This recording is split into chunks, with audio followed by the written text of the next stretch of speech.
Boa noite, pessoal. Pedro, você me ouve bem? Ouço muito bem, Larissa. A gente vai dar início ao nosso webinar de café de hoje. Sejam todos bem-vindos. Meu nome é Larissa, né? Eu faço parte da equipe Café do Reagro e vou estar com vocês hoje nesse webinar, apoiando o Douglas.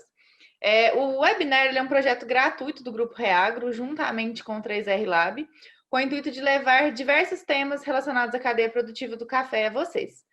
Nesse mês em especial, a gente selecionou o tema de adubação nitrogenada, que é um tema muito importante, que surgem muitas dúvidas relacionadas a esse tema. Por isso, a gente convidou o professor e doutor da Universidade Federal de Lavras, Douglas Guelph, para falar desse assunto. Ele que já trabalha muito relacionado a essa área. Douglas, pode ficar à vontade, eu vou descompartilhar a minha tela. Só lembrando que todas as dúvidas que vocês tiverem ao longo da palestra, tem uma caixinha aqui embaixo chamada QIA. É só clicar na caixinha, escrever a pergunta e enviar para a gente, que ao final da palestra a gente vai responder as dúvidas de vocês. Tá bom? Tenham uma ótima palestra a todos. Oi, Larissa, boa noite. Espero que estejam todos bem aí.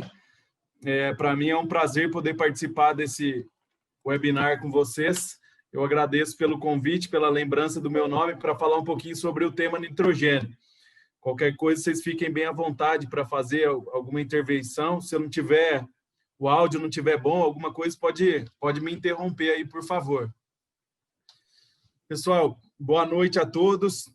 Primeiramente, eu gostaria de fazer um apanhado geral, né, sobre as principais tecnologias, práticas de manejo para a adubação do cafeeiro, né? Então, minha palestra hoje ela está muito norteada, né, pelas práticas de manejo 4C, né, voltadas para o café, né? A dose certa, a fonte correta, a época e local de aplicação corretos, né? Então, eu vou falar um pouquinho sobre cada um desses aspectos aí e basicamente direcionado para a cultura do café.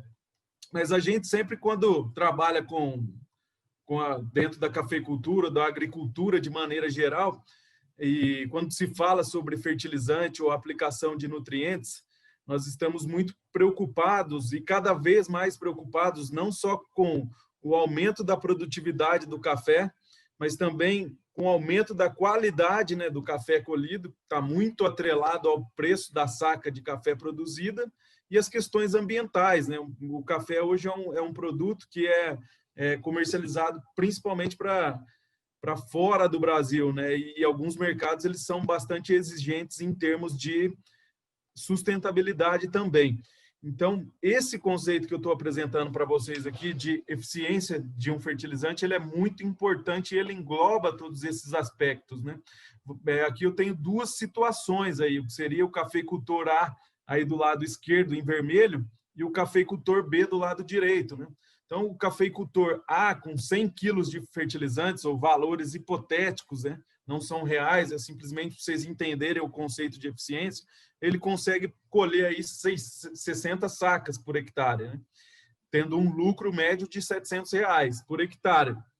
Já o agricultor B, com os mesmos 100 quilos de fertilizantes, mas usando as práticas de manejo adequadas, né? Dose, fonte, época e local, né? De aplicação, várias estratégias aí podem levar uma eficiência de uso de fertilizante, né? Ele, com os mesmos 100 quilos, ele consegue colher 10 sacas a mais. Isso traz R$250 a mais de lucro para esse cafeicultor. Então, isso é o que a gente espera, né, de uso eficiente dos fertilizantes, é produzir mais por unidade de nutriente aplicado. Hoje, valores aí de referência para a eficiência de fertilizante nitrogenado, principalmente em café, a gente espera que para cada unidade de N aplicado, ou para cada quilo de N aplicado, a gente tenha uma resposta em produtividade em 8 a 10 quilos de café produzido. Esses são valores bastante interessantes aí em termos de eficiência, né? Porque a eficiência ela traz a maior produção, que está também atrelada a lucro, uso eficiente dos nutrientes, menor perdas ambientais, e isso é o que a gente busca hoje para a cafeicultura brasileira, em termos de recomendação de nutrientes, né? E o que acontece, né? O que leva a essa menor eficiência ou maior eficiência de uso de nitrogênio? Então, a gente precisa entender principalmente quais são, como se fosse uma conta em banco, né? As principais entradas de nitrogênio no sistema e as principais saídas, né? Então, se eu conseguir equilibrar entrada e saída, ou seja, eu trabalho muito, ponho muito dinheiro no banco e perco pouco, eu vou usar meu dinheiro de maneira eficiente. E é isso que a gente busca também para os nutrientes, né? É ter uma gestão adequada desses nutrientes. E quais são, então, essas entradas e essas saídas? Basicamente, as entradas são via fertilizantes no café. Na soja, por exemplo, a gente tem a fixação biológica, mas no café, grande parte da entrada de nitrogênio é via fertilizante, seja ele mineral, orgânico, todas as formas aí de nutrientes aplicadas na lavoura cafeeira, né? Então, quais são as formas de nitrogênio que eu tenho no solo? Orgânico e o nitrogênio mineral, que é dividido em nitrato e amônio. Ou seja, o nitrogênio é absorvido tanto na forma aniônica como na forma catiônica. E esse nitrogênio, que compõe 98% aí do nitrogênio do solo, ele está na forma orgânica. 3 a 4% do nitrogênio numa lavoura de café, num solo aí, cultivado com café, uma lavoura em produção, está na forma mineral. Para esse nitrogênio orgânico passar para a forma mineral e ser absorvido pela planta. Pessoal, só um minutinho que o Douglas travou. A gente já está vendo para ele voltar aqui. Voltou? Então tem que compartilhar a tela de novo. Tá tudo ok? Tá me escutando aí? Tudo ok, Douglas, estamos ouvindo bem. Beleza, então. Pessoal, retomando aí então, a minha palestra, então vamos voltar aqui. As principais formas de nitrogênio no solo, né? Eu tenho o nitrogênio orgânico, o nitrogênio mineral, na forma de amônio, e nitrato, né, que são as duas principais formas de nitrogênio absorvida pelas plantas, né? Quais são as principais formas de perda deste nitrogênio no sistema agrícola? Deixa eu voltar aqui. Então, a planta absorve o nitrogênio tanto na forma amoniacal como na forma nítrica, né? Quais são as principais formas de perda de nitrogênio no sistema agrícola? Basicamente, volatilização, que dentro do nosso contexto, principalmente em áreas de sequeiro, é a principal forma de perda de nitrogênio no sistema agrícola, que é a conversão do amônio para amônia, que é um gás desprendido para a atmosfera. Então, a gente tem nitrogênio na forma de amônia sendo perdido para a atmosfera. Outra forma, bastante importante, mais dentro do aspecto ambiental do que agronômico, é a desnitrificação, que é a conversão de parte do nitrogênio mineral para a forma de gases, como o óxido nitroso, que ele é muito importante dentro do contexto das mudanças climáticas, né? Então, o nitrato vira óxido nitroso, que é perdido para a atmosfera. 0,5% a 1% aí do nitrogênio aplicado como fertilizante é perdido como óxido nitroso. Isso tem uma importância bastante grande no balanço de emissões de gases de efeito estufa da cafeicultura e do Brasil, questão bastante importante dentro do aspecto ambiental. E a lixiviação, que nada mais é do que a movimentação do íon nitrato, que está na solução do solo, para camadas mais profundas, onde ele não vai ser absorvido pelo sistema radicular da planta. Basicamente, ele vai movimentar, dependendo do solo, da profundidade, textura, ele pode chegar a camadas mais profundas aí, e em algumas regiões do mundo, não muito na nossa região, mas você pegar o Mississippi, Estados Unidos, Corn Belt, algumas regiões do oeste europeu, é um problema ambiental devido à contaminação, né, do lençol freático. Mas vamos lá, o que seria então a volatilização, né, que é uma das principais preocupações que a gente tem quando se utiliza fertilizantes nitrogenados, principalmente ureia, aplicado na superfície do solo. Eu tenho a ureia e tenho uma enzima chamada de urease, né? Essa enzima, ela hidrolisa basicamente a ureia a amônio, que é uma das formas de nitrogênio absorvidas pela planta. Esse amônio, ele pode ficar retido na carga negativa da CTC do solo, que está em equilíbrio com o amônio da solução do solo. E dependendo das condições dessa solução, esse amônio pode passar para amônia, NH3, que é um gás, e é desprendido para a atmosfera, né? Quais são, então, as principais condições que afetam, né, a volatilização de nitrogênio, né? De amônia. CTC, chuva e temperatura, né? Então, solos com baixa CTC, o reservatório aqui é pequenininho, pouca chuva e alta temperatura são condições propícias para a volatilização, né? Solo úmido secando é igual uma panela de pressão, é a água virando vapor e ela leva amônia junto, né? Então, a ureia, à medida que vai sendo hidrolisada, o pH vai variar mais, porque o solo tem menor CTC, ele é menos tamponado, vamos dizer assim. Então, o pH aumenta mais rapidamente na região de dissolução da ureia no solo, podendo chegar a valores em torno de 9 ou 10. Associado a isso, eu tenho baixa capacidade de retenção desse amônio que está aqui na CTC, porque ela é baixa, o reservatório é baixo. E aí, grande parte do amônio fica em solução, numa condição de pH mais alto, suscetível à volatilização, né? Outra situação, outro cenário seria um menos propício, né, vamos dizer assim, à perda de nitrogênio por volatilização. Ou seja, tem bastante chuva, principalmente nos primeiros dias após a aplicação de ureia, o CTC é maior, o que vai acontecer? Choveu, essa chuva ajuda na dissolução da ureia e na incorporação dela no perfil do solo.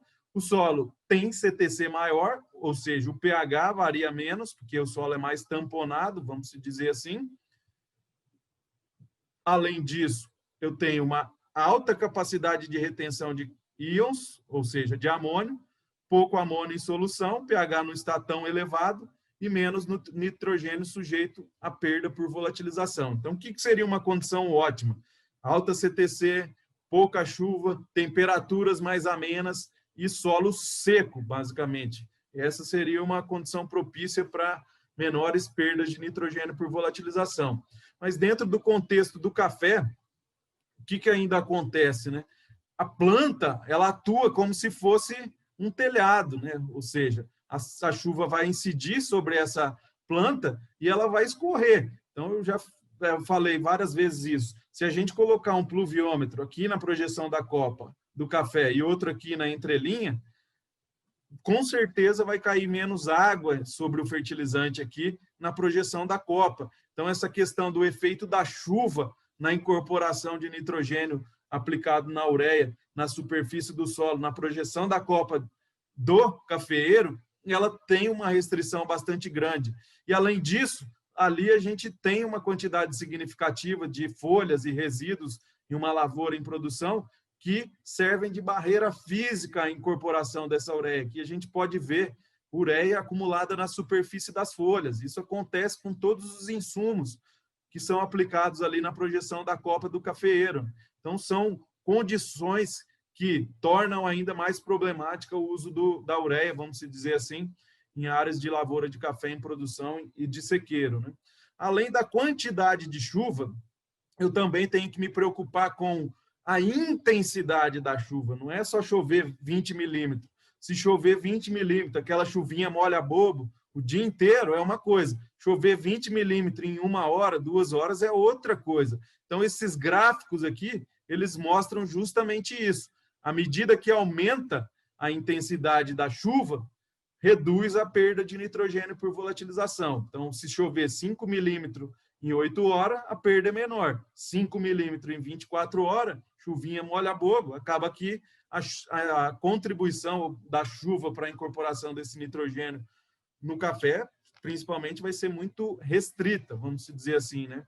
Então, cada vez mais, dentro de um cenário da cafeicultura, é difícil você olhar uma previsão climática. Agora está chegando a época aí das adubações no café, né? Estamos próximo aí.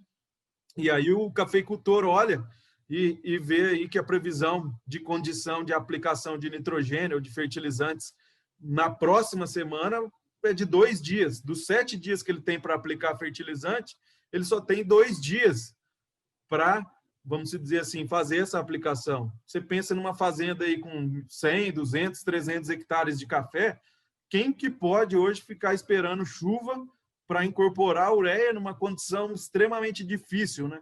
E aí que dentro desse escopo entram tecnologias ou opções, né, dentre os fertilizantes nitrogenados que tornam a aplicação menos dependente da chuva ou das condições de clima. Vamos falar sobre elas, né? Então, essa perguntinha eu sempre me faço aqui, para quando eu vou desenvolver um projeto ou um trabalho de pesquisa, como que a gente pode trabalhar para melhorar a eficiência do uso de nitrogênio pelas plantas. Então, eu tenho um monte de caminhos para conseguir isso. Tem o melhoramento genético, eu tenho uma série de questões, uso de distribuição a taxa variável de fertilizantes, são uma série de opções de estratégia de manejo que podem me levar a uma melhoria da eficiência, a própria fertirrigação, né? Mas aqui hoje a gente vai falar um pouquinho sobre as tecnologias para fertilizantes, né? Quais são essas tecnologias, alguns resultados de perdas e produtividade. Principalmente eu levantei, devido à questão do tempo, mais resultados relacionados às perdas, né? Porque elas mostram a eficiência de uso de cada uma das fontes de nitrogênio na cafeicultura. Em termos das tecnologias, basicamente, para a gente entender hoje, nós temos 6 grupos diferentes aí, né? De tecnologias só para fertilizante nitrogenado. Tem os convencionais, como ureia, nitrato de amônio, sulfato de amônio, nitrato de cálcio, várias, são essas as principais, diria eu, aí na agricultura brasileira, dentre os convencionais, né? Então, hoje, todo mundo tem que estar preparado para entender essa classificação aqui, porque existem muitas tecnologias, cada uma tem um custo diferente, um modo de ação diferente, vantagens e desvantagens, né? Cada uma delas tem as suas, né? Então, dentre os outros grupos aí, a gente tem os estabilizados. É muito comum hoje se usar o termo ureia protegida, né? Para tudo isso aqui, né? Mas isso aí, para mim, é um erro absurdo, né? A gente não pode colocar esse tanto de tecnologia no mesmo balaio, vamos dizer assim. Comumente, pelo agricultor, cafeicultor, né? Eles usam o termo ureia protegida, é uma maneira mais simples para a comunicação deles. Mas cada vez mais a gente precisa ter conhecimento para diferenciar cada uma dessas tecnologias e saber como que elas atuam, para aí sim tomar a decisão de qual é melhor em função do investimento, ou da capacidade de compra e o poder, né, de compra de cada uma delas que a gente tem, que o agricultor vai ter, na verdade, né, para tomar a melhor decisão possível. Então, os estabilizados, um mercado bastante grande hoje aí, são os estabilizados, que é a ureia tratada com NBPT, com inibidores de urease, né? Basicamente, que o pessoal chama comumente de ureia protegida, né? Na verdade, não podemos colocar isso tudo dentro da mesma caixa. E outro grupo, dentro dos estabilizados, são os inibidores de nitrificação. Então, aqui eu tenho 2 tecnologias diferentes no mesmo grupo, né? E eu posso também, existem alguns produtos no mundo aí que usam inibidores de urease e inibidores de nitrificação. Então, ele tem uma dupla ação aí de inibição de alguma reação no solo, né? Basicamente, o inibidor de urease ele vai impedir a conversão de ureia a amônio. E o inibidor de nitrificação ele vai impedir a conversão de amônio a nitrato, né? As principais moléculas são o DNBPT, DMPP, DMPSA, são essas as principais. Temos um terceiro grupo, que são os fertilizantes de liberação lenta. Existe uma confusão aí, eu já vou até atualizar esse slide aqui, para eu estou vendo gente fazer bagunça com isso aqui. E aí eu vou chamar o liberação lenta de quimicamente modificado. Eu acho que é um termo mais adequado, né?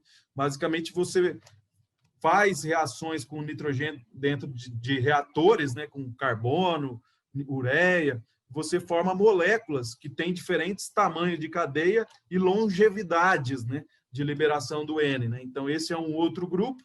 A gente tem um outro, quarto grupo aqui, que seriam os de liberação controlada, é um fertilizante convencional que tem uma capa, ou ele tem um revestimento para controlar a liberação do nutriente solúvel dentro dessa cápsula, vamos dizer assim, né?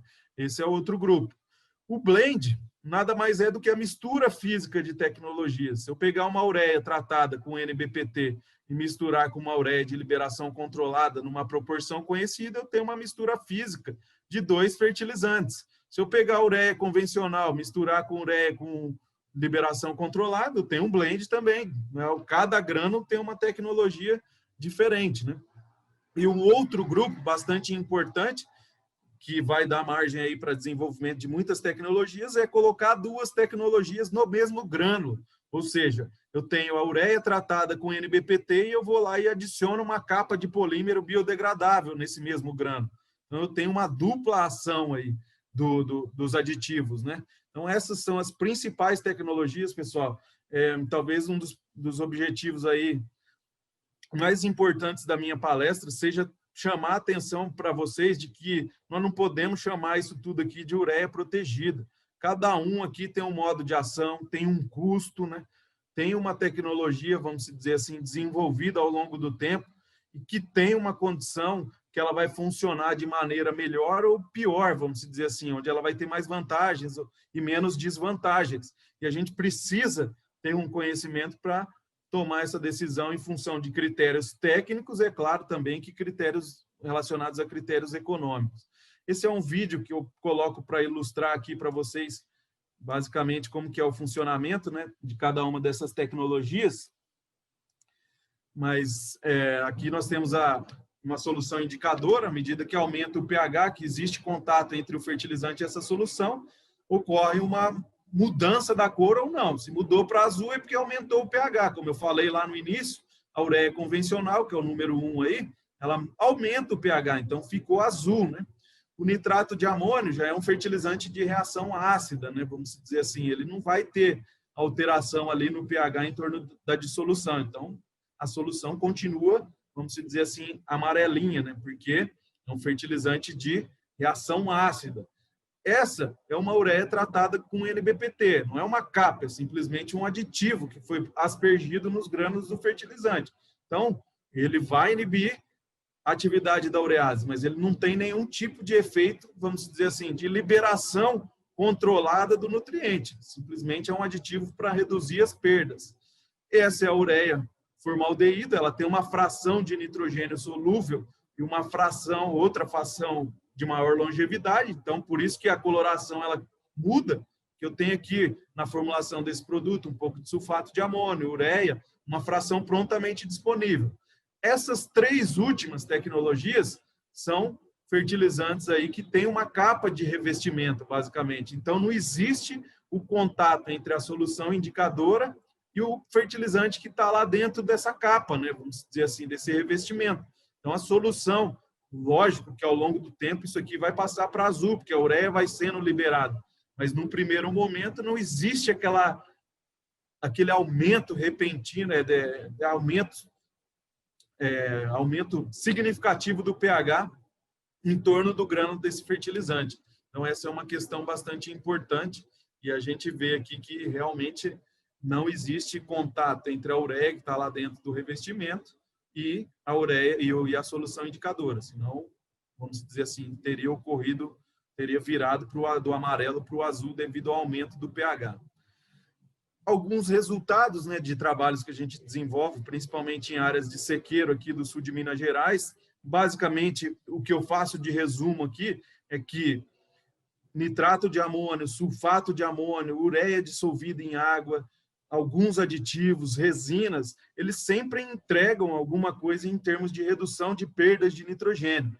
Então, os resultados aí mostram isso. Aqui, para cada 3 adubações com ureia, eu perdi uma por volatilização, ou seja, em torno aí de 33% do nitrogênio foi perdido, né, nessas 4 safras. A cada 3 adubações que eu fazia, eu perdia uma.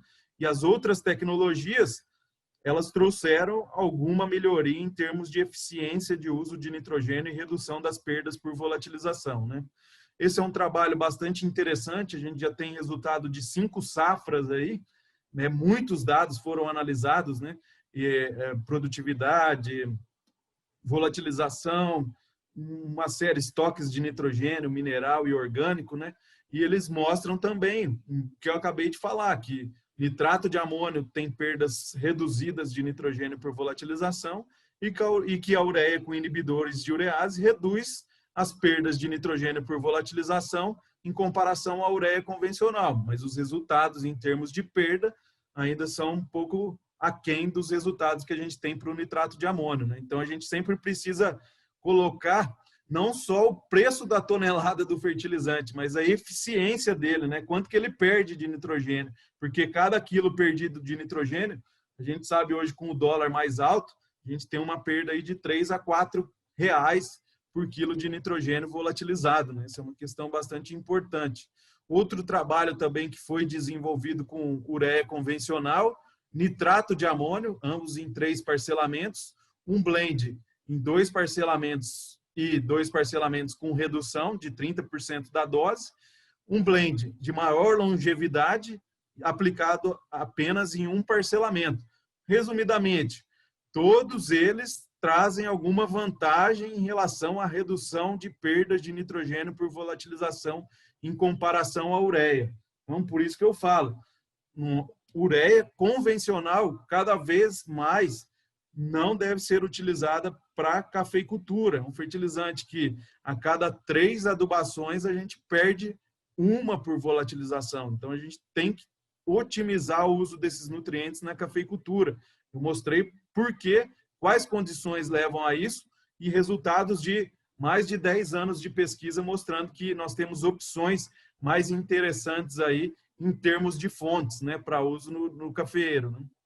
Aqui, a média de produtividade, infelizmente esse experimento ele foi conduzido apenas por 2 safras, né? Eu gosto muito de conduzir experimentos em café por pelo menos 4 safras, apesar da dificuldade que a gente tem, mas eu acho que para tomar alguma mudança de direção, de caminho, nós precisamos tomar decisão com pelo menos 4 safras, né, conduzidas aí. E esse experimento ele foi conduzido por 2 safras, mostrando aí uma boa média de produtividade para todos os tratamentos e uma queda de produtividade aqui quando foi utilizada a ureia convencional, e a média também foi bastante baixa, principalmente no 2º ano, na ausência da aplicação de nitrogênio. Estou quase finalizando, mas outra questão bastante importante hoje, quando se fala de dose de nitrogênio, sempre se fala, vamos reduzir 20, 30, 40, 50, são várias as recomendações aí, né? Mas a gente deve tomar muito cuidado, porque existe um estoque bastante grande de nitrogênio numa lavoura de café em produção. Eu tenho muito nitrogênio até 60 centímetros no solo, e eu tenho muito nitrogênio numa planta bem nutrida em 1 hectare. Somando os dois, nós temos aí de 12 a 15 toneladas de nitrogênio por hectare no sistema. Então, não é qualquer 100, 150 quilos de nitrogênio aí que vai aparecer no primeiro ano, porque é um sistema muito tamponado em nitrogênio. Mas pensando na sustentabilidade, no investimento que foi feito nisso no passado, nós não podemos ficar minando, vamos dizer, esse nitrogênio que está no solo. Eu falo, a gente sempre lembra do professor Alfredo, a gente sabe qual foi a dificuldade para a gente construir a fertilidade dos solos brasileiros, né? Então, nós não vamos de um dia para o outro aproveitar que agora nós estamos num patamar adequado de fertilidade nas áreas e usar tecnologias que não funcionam para minar nutrientes nas nossas áreas, né? Ou recomendações inadequadas. E a gente tem um trabalho que nos leva a entender que talvez a redução da dose, dependendo da tecnologia que é utilizada, pode levar a uma redução dos estoques de nitrogênio e dos estoques de nitrogênio na planta. É muito comum você reduzir dose e ver depauperamento no outro ano. O fruto é um forte dreno. Você reduz o nitrogênio, o estoque que estava nas folhas, ele foi para o fruto. E aí, no outro ano, você vai ter uma planta mais depauperada. Se continuar reduzindo essa dose aí ao longo do tempo, certamente, depois para você recuperar esse paciente em estado grave, de 4, 5 anos, vai ser difícil, porque você vai depauperando a planta ao longo do tempo, né? Esses resultados aqui mostram justamente isso, né? Que são os estoques de nitrogênio no solo em diferentes doses aí aplicadas, no experimento desenvolvido em Carmo da Cachoeira. Tenho dose de 400, 300, 150 e sem aplicação de nitrogênio, para diferentes tratamentos aí. E o que acontece? O que eu quero chamar a atenção aqui? À medida que a gente reduz a dose de 450 para 300, para 150, para 0, essas curvas ou essas linhas, esses pontos, eles vão indo para onde? Para o lado esquerdo, mostrando o quê? Uma redução ou uma mineração, o uso do estoque de nitrogênio que a gente tem no solo. Então, aí é importante a gente entender e saber que isso está acontecendo. E da mesma maneira que eu reduzo o nitrogênio no solo, eu vou reduzir os estoques de nitrogênio no tecido das plantas, né? Então, para finalizar, uma comparação entre as principais tecnologias em termos de ação aí, né, e preço. Eu tenho liberação lenta ou quimicamente modificado, né, e aqui o mecanismo de ação deles, né, basicamente é a ligação de carbono com nitrogênio, formando cadeias mais longas, mais polimerizadas para dar maior longevidade na liberação desse nitrogênio. E aqui, quanto mais cifrãozinho tem, maior é o custo, vamos dizer assim. Liberação controlada, fertilizante solúvel, né, com uma resina, os estabilizados, né, que atuam em alguma reação química no solo, né, impedindo, né, alguma reação química no solo para levar a uma melhoria da eficiência. Os blends e o multi-N-Tech, como são várias tecnologias, proporções, esse custo varia, né, em função da proporção de cada uma de ureia convencional que eu tenho no blend, por exemplo. À medida que eu aumento a quantidade de ureia convencional no meu blend, eu diminuo o custo. À medida que eu aumento a liberação controlada, por exemplo, eu aumento o custo, né? Mas funciona dessa forma. E os fertilizantes convencionais, né? Então, um resuminho comparativo entre as tecnologias está aqui nesse quadro. Algumas perguntas em relação à época de aplicação de nitrogênio em café, né? Então, aqui eu trago um resumo, uma cortesia do Cleiton, né, que foi aluno do professor Rubens lá na cafeicultura, e ele tem desenvolvido bastante trabalhos com fertirrigação, e a gente sempre conversa nesse sentido, né? Eu não vou ficar entrando em detalhes aqui, nutriente, em época, mas fica aqui a sugestão de formas de parcelamento de nitrogênio, fósforo, potássio e boro, né, em áreas fertirrigadas ao longo do ano, né? Aqui você tem a proporção, né, da dose recomendada aplicada em cada época do ano via fertirrigação. Então, essa é uma sugestão de parcelamento para áreas irrigadas. Vamos falar um pouquinho sobre parcelamento, antes de eu mostrar esse vídeo, em áreas de sequeiro, né? No meu ponto de vista hoje, existe uma tendência cada vez maior em se fazer pelo menos 4 parcelamentos de nitrogênio. Eu recomendo não se aplicar mais do que 100 quilos de nitrogênio por adubação. Vamos dizer assim, minha recomendação é 400 quilos de nitrogênio por hectare ano. O que eu tenho que fazer isso? Parcelar pelo menos 4 vezes. Porque se eu parcelar em 3 vezes, eu vou passar dos 100 quilos por parcelamento. Então, não devemos passar aí de 100 quilos de nitrogênio por parcelamento. E vamos percorrer e tentar, ao invés de fazer só 3 parcelamentos, passar a fazer 4 parcelamentos dos fertilizantes convencionais. É uma estratégia também dentro das práticas de manejo 4C, você fazer 4 a 5 parcelamentos aí é extremamente hoje acessível, interessante, importante e leva com certeza a uma melhoria na eficiência do uso de nitrogênio. Então essa é uma questão também bastante importante e está atrelada à elevação do índice salino na região de aplicação do fertilizante. Quando existe um aumento do índice salino na região de aplicação do fertilizante nitrogenado, isso vai trazer um desequilíbrio, vamos dizer assim, ao sistema e pode levar danos ao sistema radicular, por exemplo. Então, aqui eu tenho um exemplo justamente para mostrar isso. Eu tenho a ureia convencional, eu fui lá, fiz um teste, né, para determinar o índice salino, de acordo com as normas do Ministério da Agricultura, coloquei 1 grama de ureia para 100 ml de solução, né, e medi a condutividade elétrica.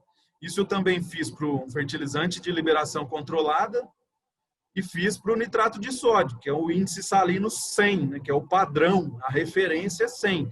Abaixo de 100, tá? Abaixo da referência, que é o nitrato de sódio, que era um fertilizante muito utilizado no passado, e por isso ele tornou a referência.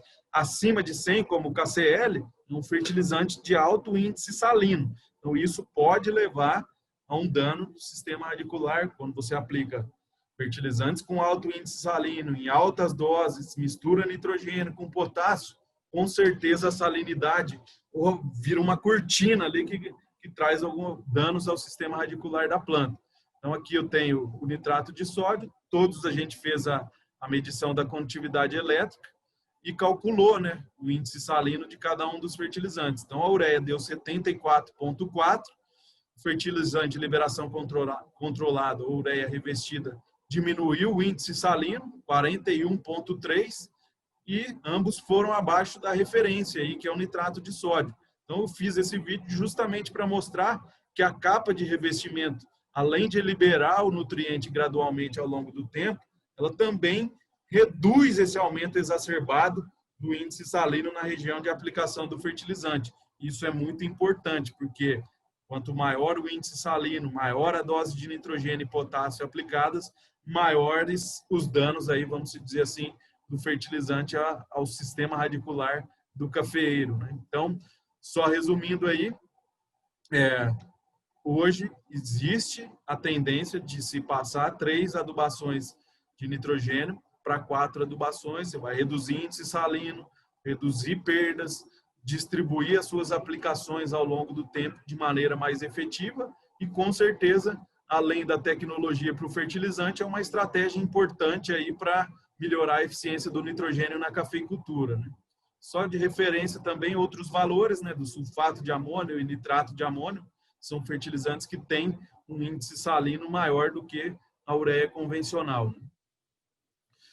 Deixo aí 2 publicações para quem quiser saber mais sobre o assunto. Uma está em inglês, tem pouca informação sobre resultados agronômicos, mas para entender, né, vamos dizer assim, as tecnologias, ela é bastante importante, está em inglês. E eu fiz uma versão também da nossa aqui, das tecnologias que a gente tem no mercado brasileiro, incluindo não só a descrição das tecnologias, mas alguns resultados também agronômicos, né? Esses 2 materiais estão disponíveis, né, para acesso gratuito em PDF. Também, Larissa, eu fico disponível a enviar esses 2 arquivos, você disponibilizá-los ou enviá-los para quem vier a ter algum tipo de interesse na leitura. No mais, eu agradeço por enquanto pela atenção e fico à disposição aí para as perguntas.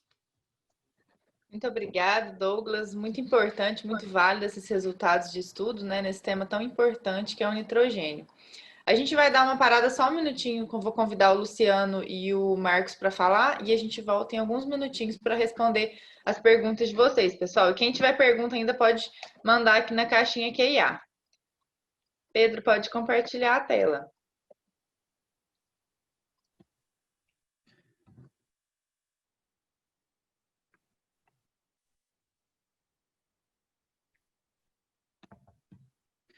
Boa noite a todos. Obrigado aí, professor, pela brilhante palestra, discussão muito rica, tema muito importante, né? Muito obrigado. Todos aguardem que tem várias perguntas importantes aí que o professor vai responder daqui 2 minutinhos. Falando um pouco do trabalho do Reagro, do grupo, né? Hoje nós somos 6 empresas, sempre focadas em levar soluções para o produtor rural. Nós temos uma empresa de consultoria, né? Então, quem tiver interesse em saber mais sobre consultoria, tiver precisando de uma consultoria de alto nível, nós temos aí o Reagro Consultoria. Quem tiver interesse em saber um pouco mais sobre a cafeicultura, entender mais a fundo toda essa parte de nutrição, fitopatologia, enfim, nós temos os cursos, nós temos o Reagro Ensino aí com vários cursos na cafeicultura e em outras áreas. Nós temos um software de gestão, que é o IDEAGRE, o laboratório, né, que o Marcos vai falar um pouco sobre oportunidades aí do laboratório, um centro de pesquisa para validar aí conhecimento, e nós temos também uma empresa de biológico, que é a Biomip. Então, quem tiver interesse aí em conhecer mais, nós temos o site do Reagro e falando de todas as empresas. Pode passar, Pedro?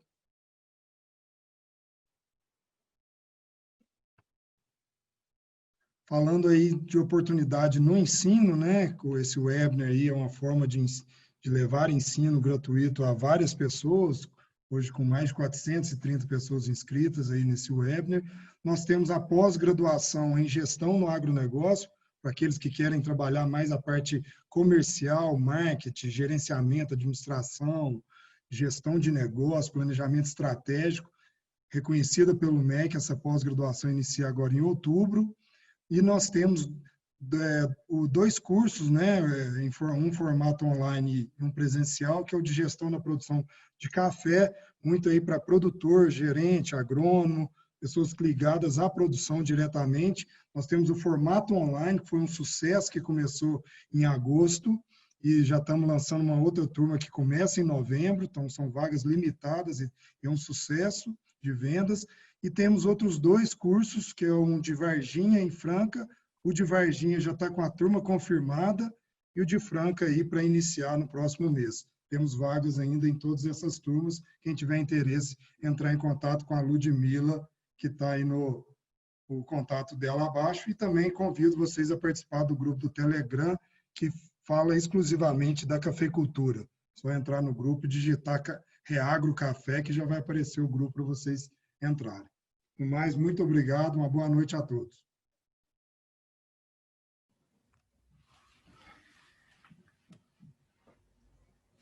Boa noite a todos. Primeiramente, eu gostaria de parabenizar o Douglas pelo excelente treinamento, pela excelente palestra. Pessoal, meu nome é Marcos, eu sou supervisor comercial do 3R Lab. O 3R Lab é o laboratório de análise para o agronegócio do Grupo Reagro. Hoje contamos com unidades em Lavras e Chapecó. O nosso laboratório ele investiu para proporcionar aos técnicos brasileiros o que existe de mais novo e avançado no mundo. Para isso, ele se capacitou e possui todos os selos do Brasil e o único com selo americano. Isso garante máxima qualidade e acurácia no resultado dos laudos. Hoje nós realizamos análise de silagem, solos, minerais, rações, calcário, gesso, feno, pré-secado, água, folhas, cama de composto e fertilizantes. Para todos aqueles que precisarem fazer algum tipo de análise, eu vou estar de plantão, pode me ligar no telefone 35 99912 8067, que teremos condições especiais voltadas para todos os participantes do webinar, ok? Desde já agradeço, muito obrigado a todos e vamos às perguntas. Muito obrigada, Marcos. Muito obrigada, Luciano. A gente tem bastante pergunta aqui. Eu vou começar a fazer. Posso começar, Douglas? Oi, Larissa, pode sim, pode ficar à vontade. Tá, e a gente tem uma pergunta do Haroldo, que como você falou, né, que é pelo menos 4 aplicações, ele pergunta qual que seria o espaço de tempo ideal entre uma aplicação e outra. Então, Larissa, isso é ajustável, vamos dizer assim, de região para região, esse tipo de coisa, vamos dizer assim, de maneira geral, o técnico que está todo dia ali na fazenda tem que fazer esse ajuste. Mas eu diria aí que 40, 45 dias aí entre uma adubação e outra. Cada região tem uma condição climática e específica diferente, mas vamos dizer assim, um tempo médio aí para geral seria entre 40 a 45 dias. Ok. Tem uma outra pergunta também, do Hugo Reis. Ele pergunta qual que é a sua opinião em relação à adubação nitrogenada utilizando fertilizantes organomineral. A minha opinião sobre fertilizantes organominerais, né?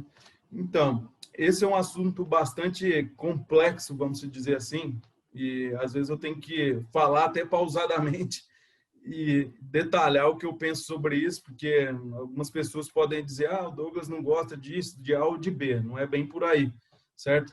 Mas o que eu acho hoje, vendo o que eu estou vendo aí em termos de recomendações para organominerais? Vamos pensar na primeira fase do negócio. Primeiro, eu preciso saber a qualidade do carbono que eu tenho no meu organomineral. Então, isso é fundamental. Hoje, cada vez mais, a gente entender isso. Eu tenho que saber qual que é a fração e a qualidade do carbono que você tem no seu fertilizante organomineral. Isso é primordial. Segundo, é super importante a reciclagem de subprodutos, né? A gente tem vários materiais aí sendo gerados dentro das propriedades aí que poderiam ser utilizados para aplicação. Exemplo clássico, o próprio esterco, né? Você usar o seu esterco dentro do café, a casca de café, né? Eu vejo em algumas fazendas também que tem o processo de beneficiamento do café, o uso da água residuária, né? Então, se a gente levar isso de volta para a lavoura, é super importante, né? Mas desde maneira criteriosa, vamos dizer assim. Outra questão é recomendações de uma aplicação e redução de doses, né? Isso é bastante complicado. Eu ponho isso dentro do aspecto de todas as tecnologias, né?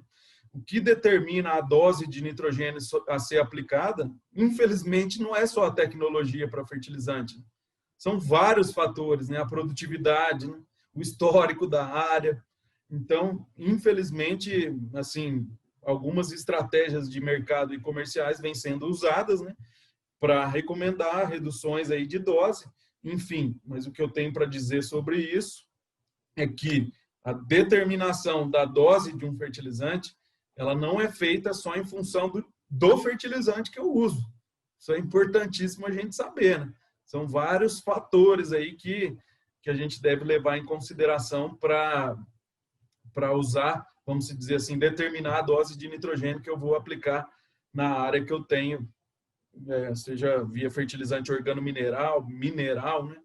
Outra questão bastante importante é que a legislação ela permite hoje colocar 70%, 80% de fertilizante mineral e vender como organomineral, né? Então, além da gente não saber qual que é a qualidade dessa matéria orgânica, estou falando isso de maneira geral, pessoal, porque alguém pode ficar bravo e, mas Douglas, eu tenho um produto bom aqui, às vezes eu dou a minha opinião, as pessoas, hoje é muito difícil, né? Você fala A, elas entendem B, mas eu preciso reforçar, depois o cara fica me ligando aqui, ô Douglas, mas você falou isso, mas não sei o que, eu tenho o meu artigo aqui. E outra coisa, pessoal, uma coisa é o artigo feito lá em laboratório, colocando tudo de bom que você tem ali na tecnologia e os resultados. E a outra coisa é o produto comercial que está aí no mercado, certo? Então, essa diferenciação ela é importante. Não adianta chegar aqui, Douglas, meu artigo do meu grupo de pesquisa tem milhares de resultados bons. Mas você vai ver, o artigo dele é totalmente diferente do produto que está no mercado, né? Então, a gente tem que ter esse critério, não só para os organominerais, mas para os minerais, para todos os nutrientes, não só o nitrogênio, o fósforo e o potássio, e o calcário também, todos os insumos utilizados na agricultura. Então, é importante a gente deixar isso bem claro. Obrigado, Douglas. A gente tem algumas dúvidas, acho que o pessoal ficou um pouquinho de dúvida em relação só à diferença do liberação lenta e controlada. Essa dúvida da Michele, tem mais alguns que perguntaram também.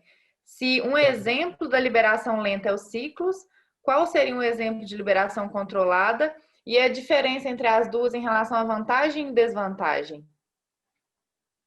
Então, basicamente, hoje a gente só tem um único produto que eu estou chamando já nem de liberação lenta mais, porque estão misturando as coisas, e aí eu acredito que o melhor termo para ele é quimicamente modificado. Basicamente, esse é o único, só existe um produto hoje no mercado que é comercializado justamente para o café, né? Que ela já citou o nome, né?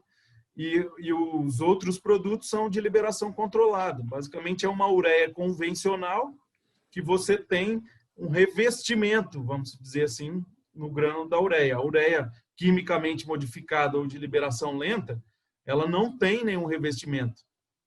Simplesmente, ela não tem revestimento. Essa é a reação química para aumentar o tamanho da molécula e dar maior longevidade para a liberação do nitrogênio.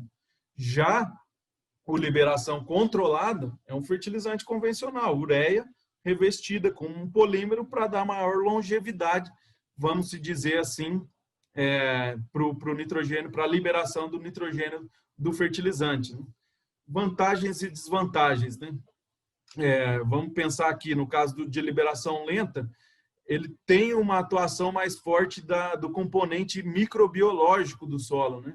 Ou da temperatura, da umidade, né? Isso tudo afeta, tudo que afeta a atividade microbiológica vai afetar na liberação do nitrogênio quimicamente modificado, porque são cadeias de carbono e nitrogênio que têm que ser quebradas.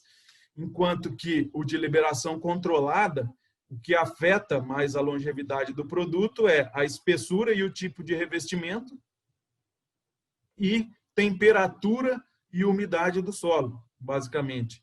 Então, a gente tem visto em alguns trabalhos também que os testes de liberação de nitrogênio dos fertilizantes de liberação controlada, eles são feitos em laboratório a 25 graus Celsius, 30 graus Celsius, né? Isso ele nos dá uma ideia da curva de liberação desse nitrogênio ao longo do tempo.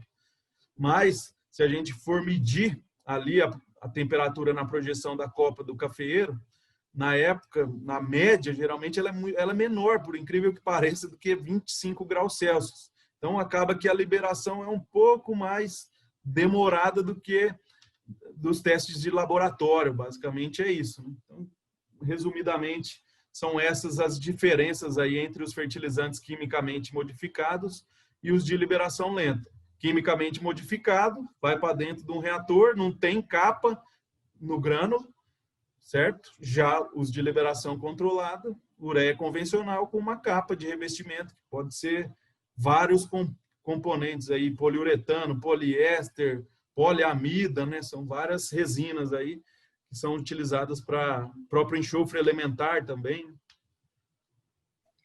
Muito obrigada, Douglas. A gente tem uma pergunta do Cleiton, e está relacionada até com outras perguntas do pessoal em relação à tecnologia do adubo e redução da dose de N. Ele pergunta o seguinte: o que você acha sobre a redução de até 30% da dose em adubos de liberação controlada, como Poliblend e Ciclos?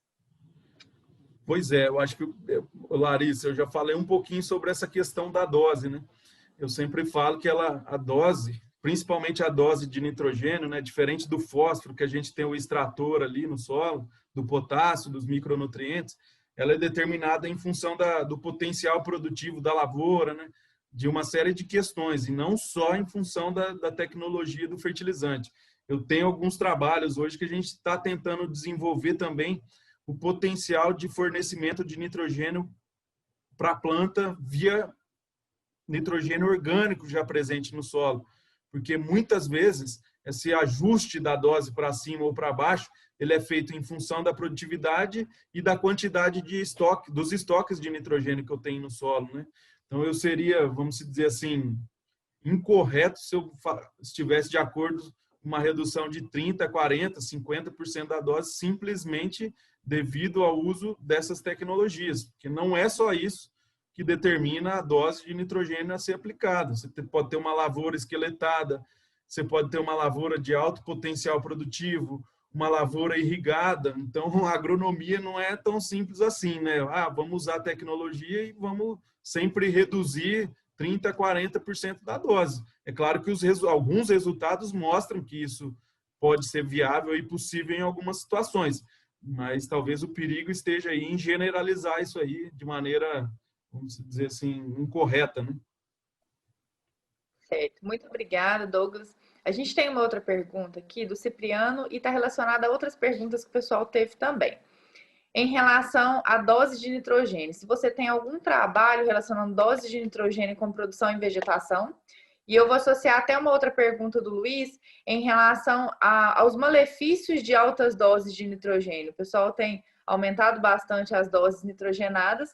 Queria ver sua opinião sobre isso. Então, infelizmente, a gente já tem uma série de parâmetros importantes ligados à eficiência que a gente analisa dentro de um experimento hoje com nitrogênio. E é muito difícil trabalhar com nitrogênio e eu não acompanho muito essa questão dos parâmetros fitotécnicos, crescimento de ramo, número de folhas. Isso eu tenho, sinceramente, colocado meio que à parte, né?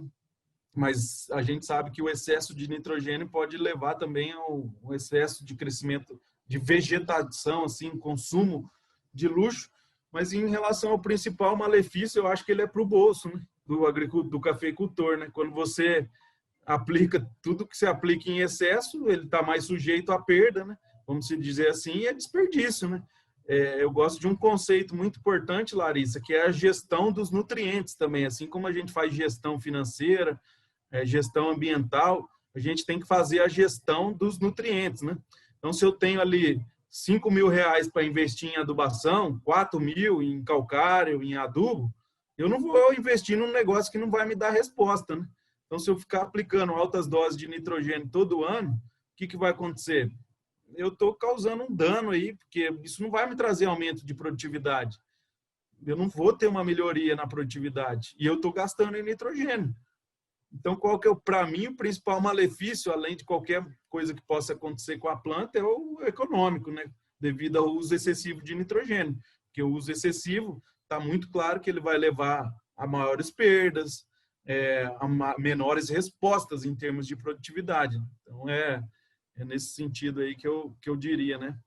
Em relação aos prejuízos causados pelas doses excessivas de nitrogênio. Com certeza. A gente tem uma outra pergunta aqui do João Otávio. Ele quer saber o quanto que seria de perda de nitrogênio no caso de um produtor que fez a primeira adubação nitrogenada e que antes ele jogou um calcário e não ocorreu reação total desse calcário ali na camada superficial e o pH ficou mais alto, sabe? E ele vai jogar uma ureia convencional.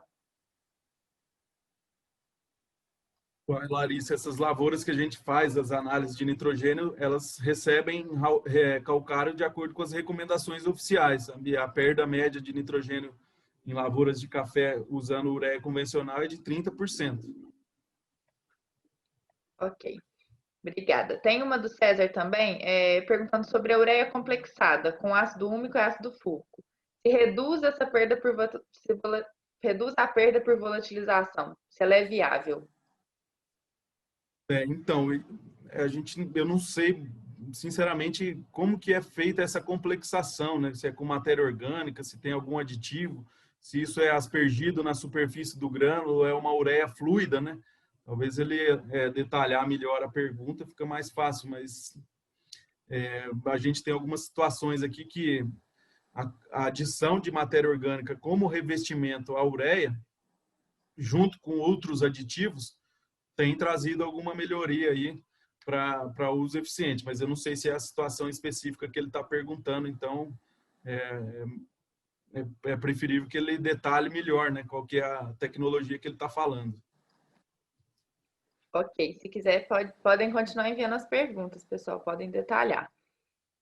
Com relação a esse parcelamento ainda, Douglas, em lugares mais quentes, tem alguma relação? Colocar mais dose de nitrogênio e parcelar mais? Regiões mais quentes. Regiões mais quentes em relação ao parcelamento, primeiro, né? O ideal é sempre parcelar o máximo possível. Eu falo que a situação ideal é a fertirrigação, né? Que você consegue colocar meio que a conta gotas. Mas eu não acredito que simplesmente a relação entre temperatura e dose de nitrogênio é um fator determinante aí para saber a quantidade de N que eu tenho que aplicar, né?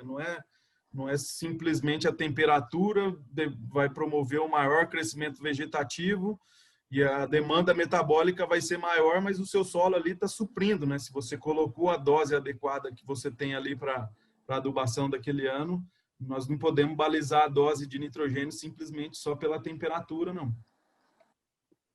Ok, obrigada. A gente tem uma outra pergunta em relação a lavouras podadas, de safra zero. Ele fala que ele precisa desenvolver o sistema radicular dele. Qual que seria a sugestão em relação ao adubo? Ureia protegida ou nitrato? Ele ficou com essa dúvida em relação ao índice salino, né, e o aproveitamento do nitrogênio. Olha, Larissa, ele está querendo uma recomendação gratuita, né? Uma consultoria à distância, né? Mas aí fica difícil, né? A gente precisa saber, para tomar essa decisão aí, são vários fatores, né? Relacionados a questões econômicas, onde está inserido. Isso aí eu acho que precisa de uma pessoa lá próxima a ele para acompanhar e tomar a melhor decisão, sabe? Com certeza. Tem uma outra pergunta aqui, pedindo para você comentar um pouquinho sobre a fertirrigação, sobre lavouras irrigadas, fertirrigação, a parte de nitrogênio em relação a lavouras irrigadas. Certo. Então, as lavouras irrigadas, elas têm a questão quando é feita a irrigação via fertirrigação, ela tem aquele problema principal que é a acidificação, principalmente do bulbo, né? Então, a gente tem que pegar e escolher, optar por fontes que, vamos dizer assim, acidifiquem menos o bulbo, fazer os parcelamentos adequados do nitrogênio e para estimular o desenvolvimento do sistema radicular do cafeeiro fora desse bulbo, sempre é importante também intercalar a fertirrigação com a aplicação do fertilizante de maneira convencional, vamos dizer assim, para estimular o crescimento das raízes fora do bulbo ali irrigado, onde tem mais nutrientes, tem água, né? E as raízes acabam, às vezes, ficando restritas a esse bulbo. Então, fertirrigação é um caminho bastante interessante para a melhoria de produtividade de café. sem dúvida, né? Que você coloca água e nutrientes de maneira parcelada ao longo do ano, né? De acordo com a necessidade da planta, né? Eu vejo como uma das tecnologias aí mais eficientes, vamos dizer assim, para cultivo de cafeeiro, principalmente na região dos Cerrados Mineiros ou na região de cultivo de café em geral, né? Eu acho que é um sistema bastante eficiente, interessante para cultivo de café, que vai sim entregar melhores produtividades. É uma opção bastante interessante para quem tem água disponível, capacidade de investimento e conhecimento aí. A fertilização, sem dúvida, é uma opção muito boa. Ótimo. A gente tem uma outra pergunta aqui do Ivens, com relação a se você tem algum resultado de adubos nitrogenados com a lixiviação no mesmo perfil do solo, com a lixiviação no perfil do solo. Beleza. Obrigado, Ivens, pela pergunta. O Ivens trabalhou aqui com a gente, foi aluno aqui em Lavras e trabalhou com a gente na iniciação científica. Um abraço aí para você, tem tempo que eu não encontro. Obrigado pela pergunta. Então, vamos esclarecer essa questão aí. Um dado importante em relação à movimentação de nitrato no perfil do solo. Então, para cada milímetro de chuva, eu tenho uma movimentação do íon nitrato em profundidade média de 1 a 5 milímetros. Ou seja, para cada milímetro de chuva, o nitrato desce no perfil do solo de 1 a 5 milímetros. Do que vai depender esse 1 a 5 milímetros? Das condições de aplicação desse nitrato. Você tem uma região onde você aplica o fertilizante, você tem muita folha na superfície, você tem um acúmulo de matéria orgânica significativo ali na camada de 0 a 5, 0 a 10, 0 a 20. Você vai ficar mais próximo da movimentação de apenas 1 milímetro. Agora, se você tem uso de irrigação, solos arenosos, pouca matéria orgânica, aí você está num sistema mais assim, vamos dizer, uma situação mais preocupante para a movimentação desse nitrato em profundidade, né? Então, aí eu estaria mais próximo, vamos dizer assim, de 1 milímetro de chuva movimentar esse nitrato em profundidade em torno de 5 milímetros. Em relação às perdas de nitrogênio na forma de nitrato, de amônio, elas estão em torno de 7 a 12%, certo? Então, 7 a 12%, dependendo da condição aí da aplicação desse fertilizante. Então, por isso que eu falo, a aplicação de nitrogênio na forma de ureia convencional na superfície do solo é mais preocupante, porque uma perda média aí de volatilização é 30%. Né? Então, esse seria um comparativo aí entre as perdas de nitrogênio por lixiviação quando usa nitrato e as perdas de nitrogênio por volatilização quando se usa ureia convencional aplicada na superfície e na projeção da copa do café. Obrigada, Douglas. A gente tem uma pergunta aqui do Diego. Ele pergunta em solo corrigido. Adubação toda feita com nitrato. Por que não realizar a primeira adubação em agosto, deixando o nitrogênio disponível para quando iniciar as chuvas? Geralmente tem algumas regiões, eles fazem isso, né? É uma adubação menor, né? Ele está querendo dizer aí com 50 quilos de nitrogênio para estimular, né, o crescimento vegetativo. Isso tem tido bons resultados, sim, em algumas regiões. Mas não seria uma aplicação de uma dose menor aí de nitrogênio em agosto, vamos dizer assim, para estimular o crescimento e o desenvolvimento o ganho de área foliar do cafeeiro, né? E depois entra com os parcelamentos normalmente aí no decorrer do tempo. Isso é perfeitamente possível, vamos dizer assim, e interessante. Aí entraria com mais 3 ou mais 4 parcelamentos, né? Eu sugiro hoje a gente trabalhar com pelo menos 4 parcelamentos, cada vez mais. Esse é um caminho para a gente melhorar a eficiência de uso de nitrogênio pelo café, passar de 3 para 4 parcelamentos. Ok, obrigada. Tem uma do Mauro, o que seria a ureia complexada com ácido bórico? Tem uma outra pergunta relacionada a isso também. Então, na verdade, pelo que eu estou entendendo, não existe ureia complexada com ácido bórico. Simplesmente, você adiciona ali quantidades pequenas de ácido bórico no revestimento da ureia. Isso tem muito pouca efetividade em termos de eficiência, porque a quantidade de boro que vai ali, que só para explicar um pouquinho melhor, o boro, ele atua, o ácido bórico, ele é semelhante à molécula de ureia. Então, ele entra no lugar da ureia, no sítio ativo da enzima, e ele atua como inibidor de urease. Mas as concentrações de boro que a gente precisa ter no fertilizantes, elas são muito maiores do que as que estão no mercado. Para a gente conseguir ter uma ureia com boro em quantidades significativas aí para atuar como inibidor de urease, nós temos que granular esse boro junto com a ureia. E hoje isso não é muito realidade aqui no Brasil. Ok, obrigada. A gente tem uma pergunta aqui do Carlos, ainda em relação à fertirrigação. Ele pergunta se realizar a aplicação de adubos nitrogenados via fertirrigação diminui a volatilização do nitrogênio. Com certeza. Depende da lâmina, né, que você está aplicando, da dose, mas com certeza, se tiver enterrada a irrigação, então ainda é melhor, né? Mas com certeza, a fertirrigação é uma estratégia que melhora a eficiência de uso e reduz as perdas de nitrogênio por volatilização. Eu tenho um trabalho que eu mostrei ao longo da minha palestra, que ali, depois vocês podem olhar o arquivo, e tem várias tecnologias e os resultados de perda por volatilização.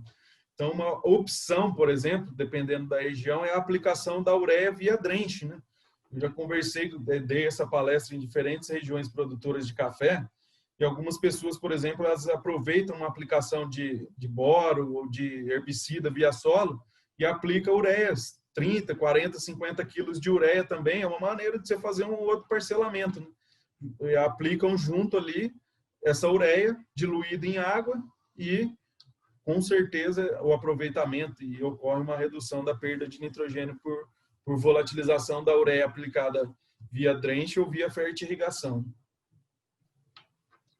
Obrigada, Douglas. A gente tem uma outra pergunta em relação à eficiência das fontes orgânicas de nitrogênio, como cama de frango, esterco, processadas ou não. Ele queria que você comentasse sobre isso. Então, Larissa, esses são materiais, assim, é muito difícil a gente falar sobre a composição química e as características desses materiais, né? Mas em geral, o que acontece? Você está adicionando nitrogênio na forma orgânica ali no solo, né? É isso que está acontecendo, essa é a diferença, né? A ureia também tem nitrogênio conceitualmente na forma orgânica, né? Na forma amídica, né? O nitrogênio está na forma orgânica. Em relação à eficiência de uso dessas fontes, isso está muito atrelado como que esse material é processado. Dificilmente eu consigo dar uma resposta assim de um valor médio da eficiência de cama de frango, esterco, de bovino. Eu acho que, para mim, o conceito de tudo isso aí, o mais importante é tentar reutilizar esses materiais dentro da propriedade. Antes de se pensar em eficiência, é melhor do que desperdiçar isso aí. A gente sabe que isso aí pode ir para vários locais. Que a gente tem que pensar em uso de resíduos, de materiais orgânicos, em áreas de café, é reutilizar esses nutrientes que estão lá na composição, né? Eu não vou deixar de usar se a eficiência for 60 ou 50, o importante é reutilizar. Não vou ficar muito atrelado aqui a valores de eficiência dessas fontes, não. Obrigada. A gente tem uma pergunta do Renato em relação àqueles frascos que mudaram de cor no slide. Ele pergunta o seguinte: os 3 últimos frascos mudaram de cor com o decorrer do tempo. Entendido. Mas os fabricantes dizem que tem uma porcentagem do adubo que tem liberação imediata. Por que eles não alteram nada no momento do contato com a solução?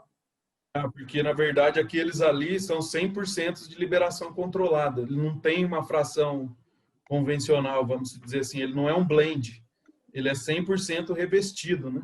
Aqueles dos frascos, né?